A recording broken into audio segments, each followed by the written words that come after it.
প্রতি ঈদে একই ঘটনা। পরিবার, আত্মীয় সবাই বলছে কুরবানির মাংস বেশি খেও না, মোটা হয়ে যাবে তো।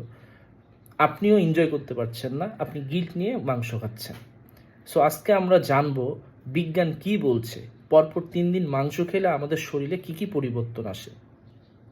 অক্সফোর্ড নিউট্রিশন জার্নাল বলছে মানুষ একটানা 3 থেকে 5 দিন রেড মিট খেলেও তার শরীরে ফ্যাট জমে না, যদি টোটাল ক্যালোরি সেম থাকে।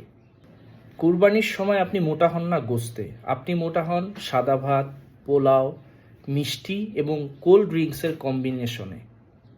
আর সবচেয়ে চমৎকার তথ্যটা এখানেই, কুরবানির গোস্ততে একটি এমন উপাদান আছে যেটি আপনার ফ্যাট বার্ন করতেও সাহায্য করে, যেটা আমি আপনাকে একদম শেষে বলছি।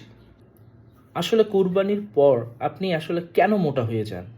কুরবানির পরে আমাদের বাসায় বসে থাকা, ফিজিক্যাল অ্যাক্টিভিটি একবারে জিরো, ঘুম এবং ক্যালোরি ডাবল, এই কারণেই আমরা আসলে মোটা হয়ে যাই। এখানে গোস্তের কোনো দোষ নাই। এখন আমরা জানবো সমাধান।